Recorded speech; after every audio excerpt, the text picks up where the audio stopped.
YouTube, good morning. Thug owes me an apology too. I said it. He owes me an apology too. Let's She talk says about she's it. been bitten from head to toe. I don't know what been chewing on me, but I know I'm ate up on me. Watch how she up the score her. YouTube. That's right. Young Thug owes me an apology.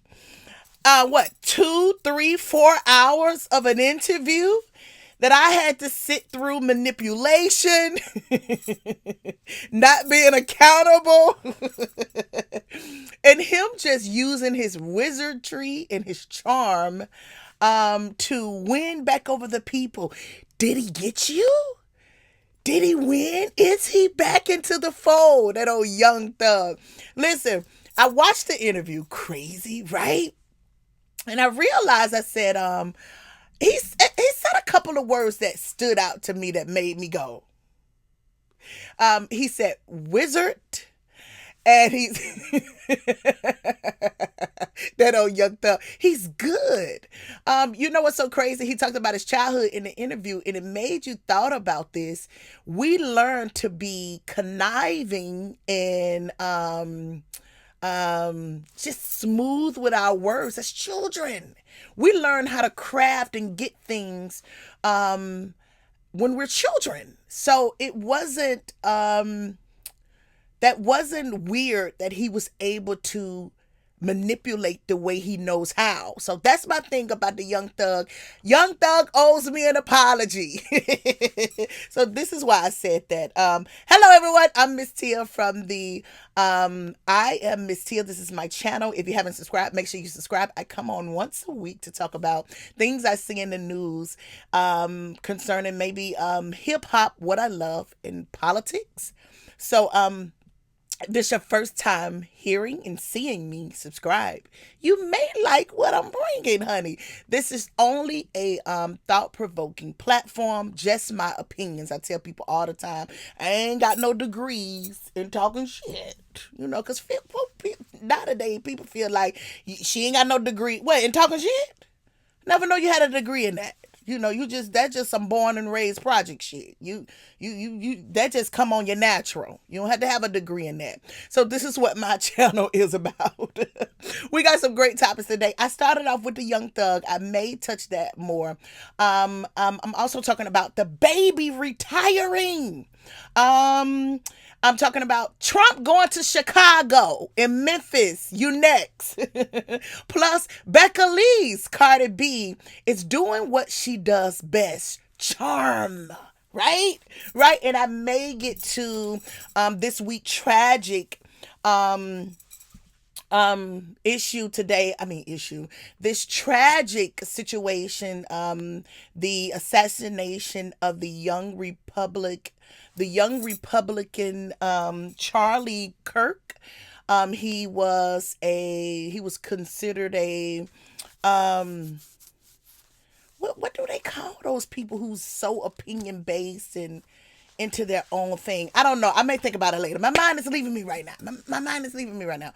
But Charlie Kirk, I may get to it. I don't know. A lot of people saying be careful talking about it. Well, I just want to talk about it just from an opinion base, just to the people who watches me on my channel. So that's the topics today.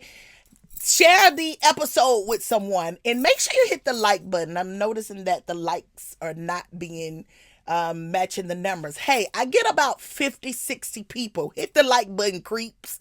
You're looking at me every day. Hit the like button.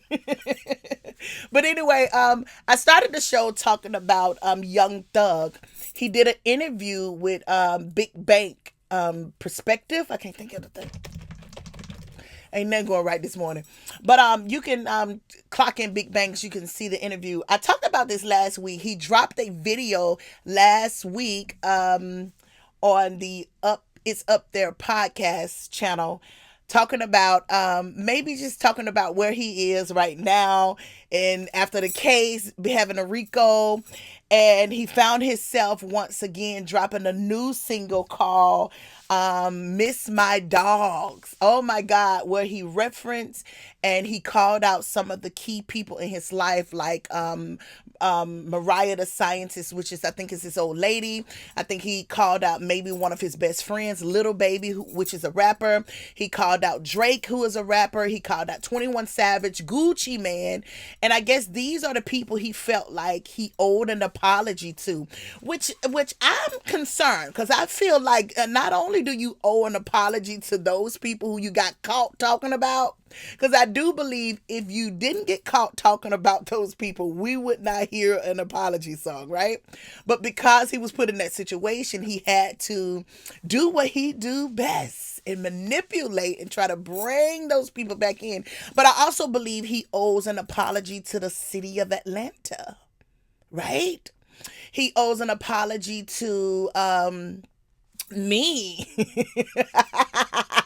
I'm a fan and I had to sit between all this bullshit.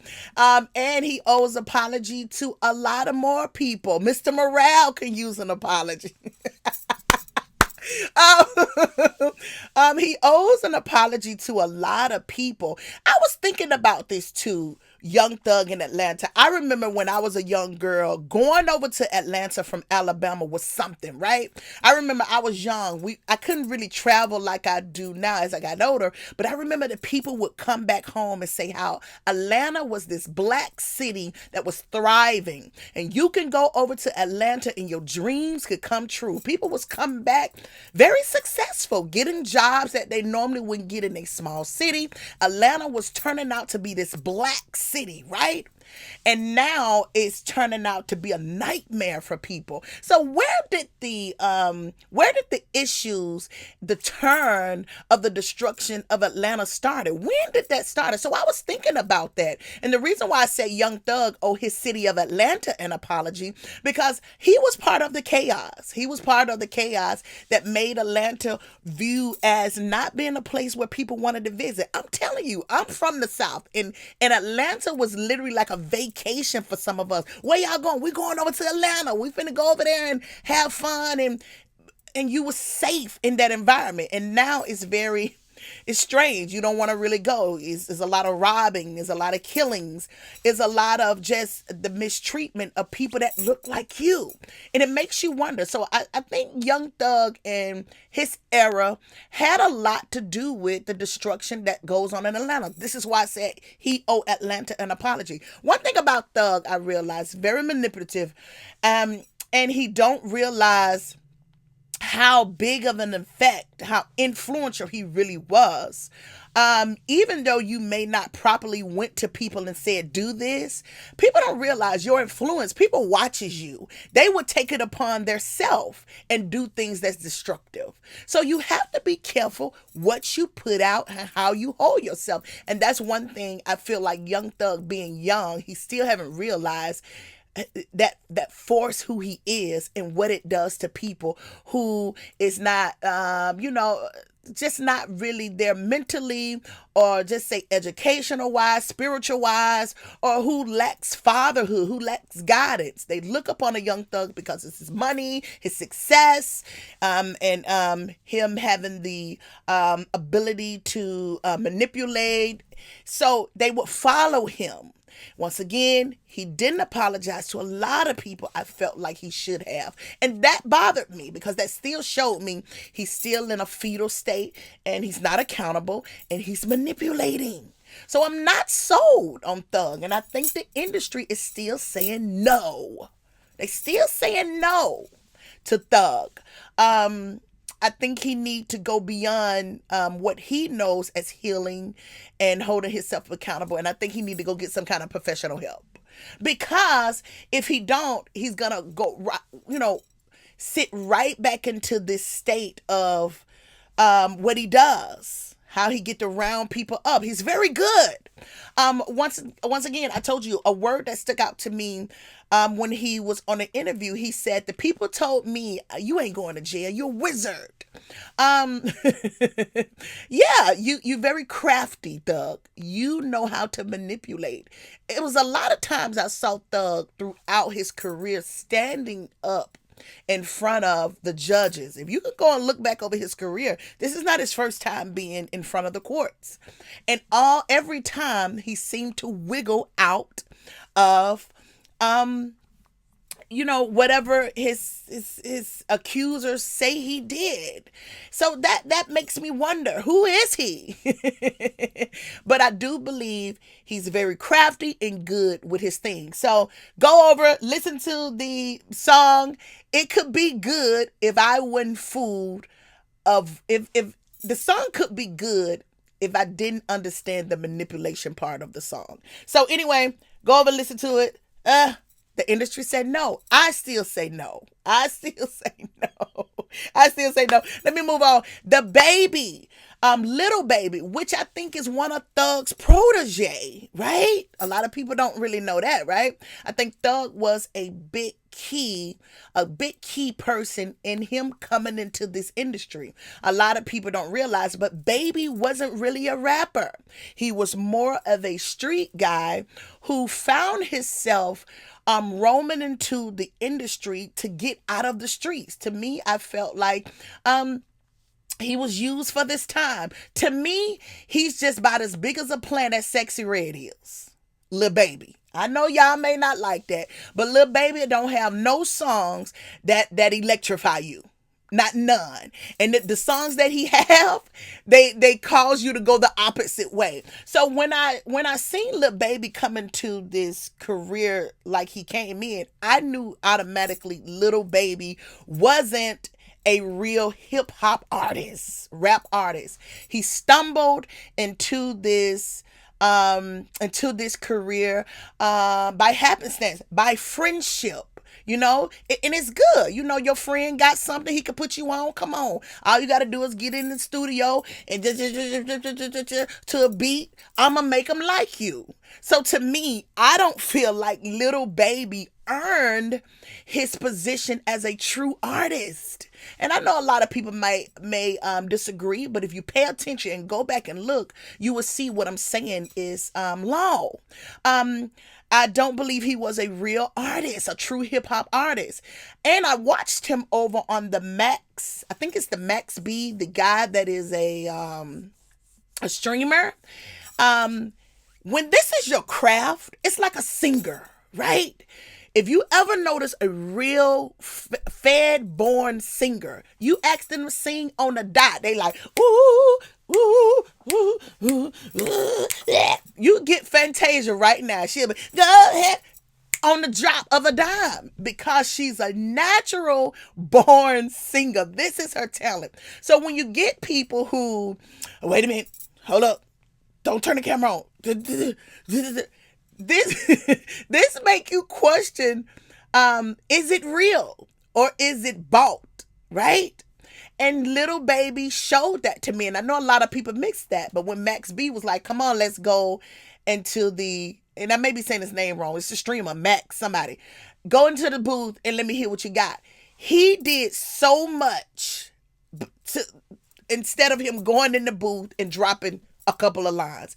He had to get his tea.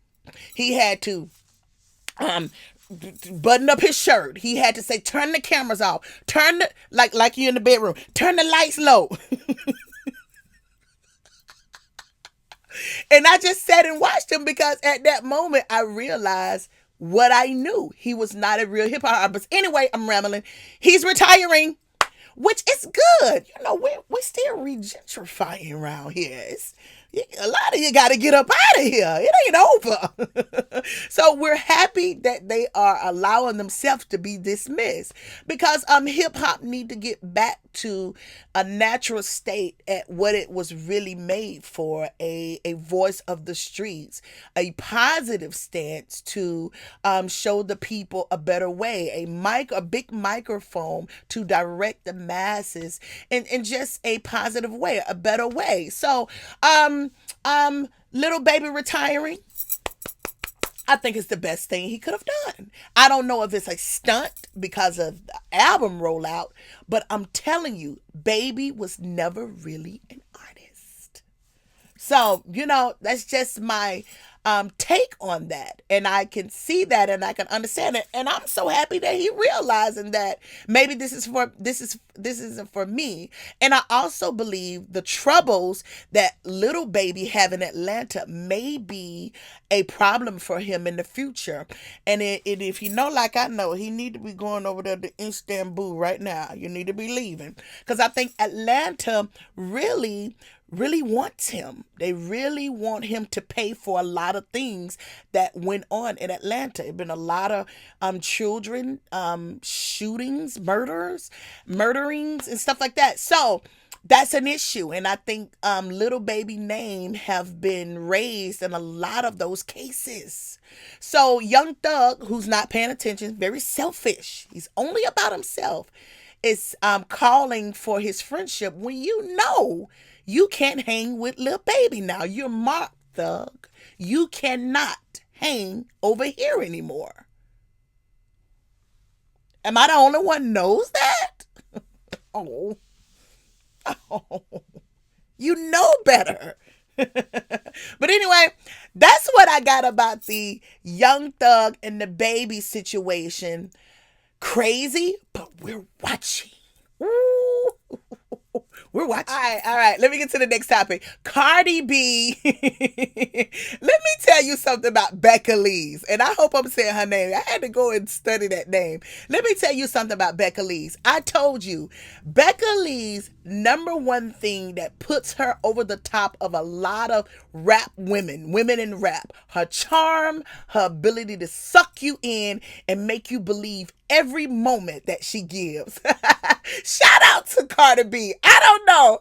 I don't know Cardi. Cardi making me like her because once again, the charm, the ability to, I wouldn't say manipulate, but to suck you in with just her likeness, which is great. Likeness is good. This is how we come to be fans and followers and just of people. We like their aura and what they do. So Cardi B is finding herself on the streets being the Lucy that she is. Now listen, I name her the Lucy of the rap game, right? The Lucy of the rap industry.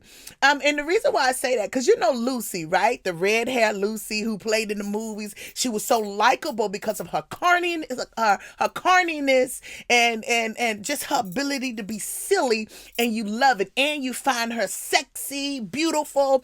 And Lucy was just this kind of lady like, oh, you can laugh and like her at the same time. Cardi is the Lucy of the rap industry.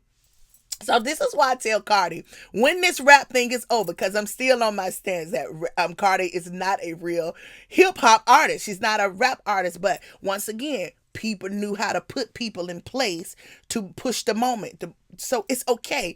But after this, Cardi, you need to do some kind of entertainment television and you could be the Lucy of this time. I'm sorry. Cardi is the Lucy of this time. She's funny. I'm watching her get on the train. I'm watching her stand outside with the CDs, with the incense, with the African toboggan on, doing what's natural and making it funny. And what's so funny about it, it's reality. It's real. This is what goes on. And this is Cardi's ability. Once again, this is how she gets us. This is how she pull us in every time. I love it. Just on this alone, Cardi, I gotta get the album. You are pulling out stuff. You talk about a rollout. And a rollout that's funny. I'm telling you, whoever sees this, get Cardi on TV. She need to be the blueprint can be the Lucy stuff. You know how Lucy would get into the factories and eat all the chocolates, right? And it was funny. Oh my God. I see Cardi doing that. So this is to production and people who's in that business, who's looking what they can come up with. Put Cardi in the place of Lucy and let her run up. It's going to be crazy. It's gonna be crazy. She gonna sell, sell, sell. We're gonna watch, watch, watch, and we're gonna love it. We're gonna eat it up. And she's gonna find herself into another career path. And she may even get so big, because all you gotta do is teach dialect. You can teach it. You gotta read it line for line. She can do it. And I think because of the dialect and her not being able to speak correct language or whatever, that makes it even more like right. So I wouldn't take away the thing that she don't speak correctly. I think that what makes it good. That what makes it intriguing. That's what makes you want to go and hear when she speak the way she speak. Did you see her on the Jennifer Hudson show? And she was talking about, yeah, these kids somebody gotta wipe my, I got a lot of kids. Which, see, that right there pulls and draws you in, right? Cardi, your next move is Hollywood, mom. Go over, take the movie industry by storm. You could be the new Jennifer Lopez, definitely the new Lucy of this time. I'm sorry. I gotta give that to the B. I gotta give it to the B. I gotta give it to the B.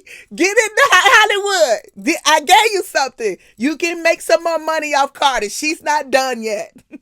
Okay, last topic. I gotta get out of here. Trump is coming to Chicago, which is crazy. I was watching on the news and I seen that a lot of people in Chicago, which I'm saying a lot of people in Chicago, the mayors, the governors, are saying, no, Trump, don't come here. And I'm saying to myself, okay, on one hand, we watching Chicago turn upside down due to crime. And on the other hand, you watching people who sits in position who could do something about it now crying about, don't come and rescue us. Don't come and rescue us. This is in-house stuff. So it makes you think, who is behind a lot of the issues in Chicago? Is it the people? Or is it the government, the lawmakers in that city? Who is behind the issues in Chicago? I don't know about y'all, but that's the first thing that raised a concern to me. Now, do I think the National Guard should come through and do what he does? No, but I'm trying to see, why are the people who is supposed to be over Chicago so against it if you're having so many problems? Because I don't know if I'm watching a different news thread, but every holiday you getting 30 to 40 people getting gunned down, and you like, how?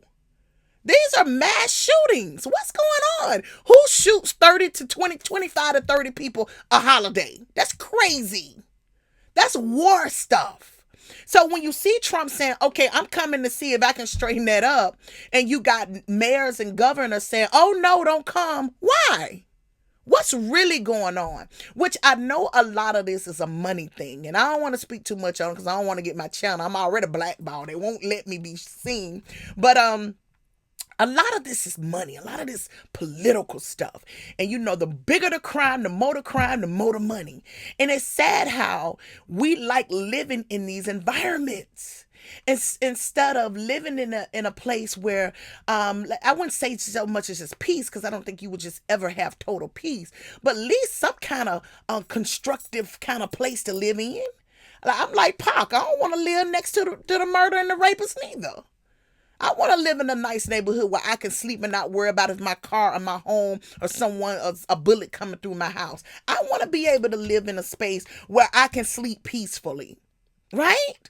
I don't want to live next to them either. So when you get figuratives like your governors and people like this who's speaking against maybe bringing some kind of stability to the issue, and you say, well, okay, well, what's really going on? What's really going on? And I saw this, and this what surprised me. I saw the rapper G Herbo. They was asking him, I think it was TMZ, asked him in the airport. They said, Trump is coming to Chicago. What do you think? G Herbo, which surprised me, he said something on the line of, good, let him come through. We need to save these people. So that tells a lot too. I don't know how far y'all go in y'all thinking, but that shows a lot too to the people who they say they blaming these issues on the rappers, the blacks, right? And then when you get, because I hear a lot of more black people speaking out for for Trump to come in than anybody. So when you get people like a G Herbo and the blacks in that community saying, yeah, we need help, who really is causing destructive in that city? That makes you think. So I heard that Trump is going to Chicago, and a lot of people are wanting it. They want it. They say, come through, help us with this. Because I do believe this issue is bigger than the people. And I think once they come in, they also need to go in behind the scene and really see what the issue is. Because I do believe it's bigger than the people. But the people are being blamed. And I think it was great that G Herbo spoke out against it. And I'm going to say this to the rap community. I think you guys need to get behind that. I think you guys need, because a lot of things being blamed on hip hop, a lot of things being blamed on blacks, a lot of things being blamed on rap, a lot of things being blamed on the youth. And maybe they may not be the whole cost of this. And I think it's something that raised my antenna. Also, I heard that Trump is going to Memphis. I wrote something down. Trump says he will send the National Guard to Memphis next. Memphis. Once again, I saw the mayor, Paul Young, and the governor, Bill Lee, speak out and say, oh no, we don't need you in Memphis, Trump. Our crime is down. Oh, really? All of a sudden, when we finna come through and see what's going on, everything is okay. See, that's not, but they blame it on the people. This is an issue. Pay attention. Pay attention to this. Oh, we don't need you now, right? The latest Democratic-led city that has the administration of targeting as part of the federal crackdown on crime. Trump said this. Trump didn't give a clear timeline for when troops will arrive to the city he called deeply troubled. Listen to this. But confirmed that his plan includes National Guard troops and anybody else we need. Will bring the military to if we need it. He's not playing. That was one of his things during his inauguration speeches, you guys. I said this in a couple of episodes before. I said Trump said one thing he wanted to do. He wanted to clean and get the cities back. And I hope you guys was paying attention. But that's one thing he said he wanted to do. Claim those cities back. So this is just, he's doing what he said he was going to do. So if you really want to know what's going on with Trump, go back to his speech, his inauguration speech. His plan was right there. So you don't have to be surprised. Oh, he's coming. He said it. He said it. So instead of you being silly talking about a party, go back and listen to the person who's in charge and see he said what he's going to do. Pay attention. This is weird. I don't understand why we don't teach that. Stop with that party stuff. Because you're missing the moment. And we teach our children these bad behaviors too. Pay attention, weirdos. Y'all got to stop. It's crazy out there. It's sad. Listen, thank you so much for tuning into my channel. Once again, I am Miss Teal. This is my channel. This is a thought-provoking platform where it's just my opinions. Nothing's law, just me speaking from a civilian point of view. I live in this world and I want to live peaceful in this world. I hate the tragic. I hate the tragedy that we go through as humanity. Right? I wish we would love each other and look at each other different through a righteous eye, right? Which I know that's hard when you have an unseen circumstances that roam that we don't know about, who's being very who's influencing a lot of the bad, right? So you have to be mindful and know what's going on when it comes to that, and try to straighten it out and fix it. Thank you so much for tuning in. If you don't mind, like the video and subscribe. I'll see y'all next week.